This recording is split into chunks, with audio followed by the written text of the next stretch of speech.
U jednom od najvećih džez muzeja na svetu, u New Orleansu, narednog proleća naći će se postavka posvećena Šabanu Beramoviću. Šta će sve biti predstavljeno, više zna naš Dejan Tasić, koji je u džez muzeju u Nišu.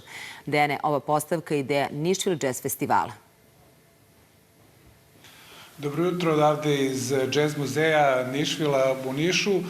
Cela ova ideja i izložba u Džez muzeju u New Orleansu je praktično rezultat, mogu slobodno da kažem, višegodišnje akcije Nišvila i ideja je da tamo na proleće, pogotovo 16. aprila kada je Šabanov rođendan, ta izložba bude postavljena u Džez muzeju u New Orleansu.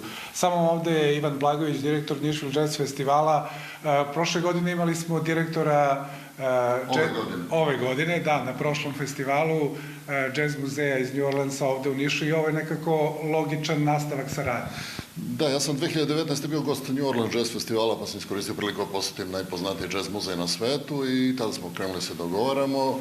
Zatim se tu uključila naša saradnica, predstavnik za Ameriku Jelena Ivanjac, tako da evo 2. decembra je bila velika proslava u New Orleansu i donatorska okupljanje svih onih koji pomažu taj muzej, tako da je definitivan dogovor da se u aprilu odradi postavka Šabana Beramovića i da, eto, upoznamo američku javnost sa svim onim što je radio. Šta je sve planirano da bude na izložbi? Pa ono što je osnovno, naravno, su ploče, dosta je Šaban toga snimio, pogotovo singla. Zatim, bit će tu, naravno, Nišvil Grand Prix, statua koju dodeljujemo svim svetskim muzičarima. Još, naravno, bit će ovaj plakat ovde, Šaban uživa u Njujorku, a očekujemo ako nam vlada, naš čuveni fotograf koji radi u Hollywoodu, ustupi fotografije sa Šabanovog nastupa. Postoje tamo zaista sjajne fotografije i u belom Rolls Royce-u i atmosfera sa koncerta, da ne montiramo jedan video, naravno. A osnov će biti svakako izložba njegovog života praktično na sličan način kako je New Orleans bio predstavljen letos na Nišvilu, tako ćemo mi odraditi na Forexu velike panoe koji će zauzimati tu centralnu prostoriju u muzeju, koja će pratiti njegov uspon karijere i sve do onog veličanstvenog koncerta u Sava centru. Dobro, ovo je praktično najveći džez muzej na svetu, u tome je i važnost ovog događaja. Apsolutno, znači on ima mnogo više eksponata u legatima, u arhivi nego što je izloženo i stalno se tu menja. Ja sam lično video prvi Grammy, Louis Primi, koji je dodeljen, tamo je truba Louis Armstronga, $100.000, Dizzy Gillespie, svih velikana, apsolutno. Tako da se nadam da ćemo uz pomoć ovog Grega Lambosija, pre svega kao direktor i vrlo uticajne u ličnost u Americi, doći do nekih značajnih eksponata mi, a odraditi određene grantove, da razmenimo bendove, znači to je sad osnovno za iduću godinu neki plan i da naši bendovi nastupe, sam muzej ima svoju stage, ima salu i tako dalje, a da bendovi iz New Orleansa autentični dođu na Nišvil. Dobro, vi ne ističete to mnogo često, ali Nišvil je zapravo vrlo važan zato što je Šaban iz tih narodnjačkih voda krenuo u džez vode i praktično je to i urađeno na Nišvilu, je li tako?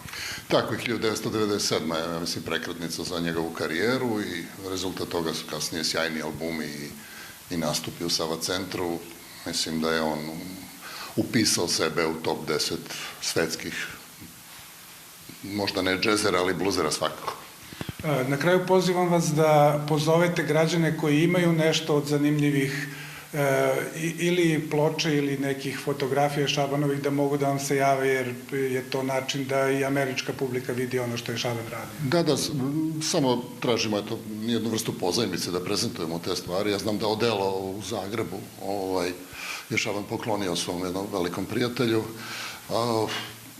Naravno, postoji tu dosta sitnica koje imaju muzičari sa nastupa širom sveta i eto, on je i 98. nastupao na čuvenom dočeku Srpske Nove, jedne najvećem okupljanju ikada u Nišu, tako da imamo fotografije sa svih tih, skoro sam vidio da Šurdilović pokazuje baš fotografiju za tog koncerta.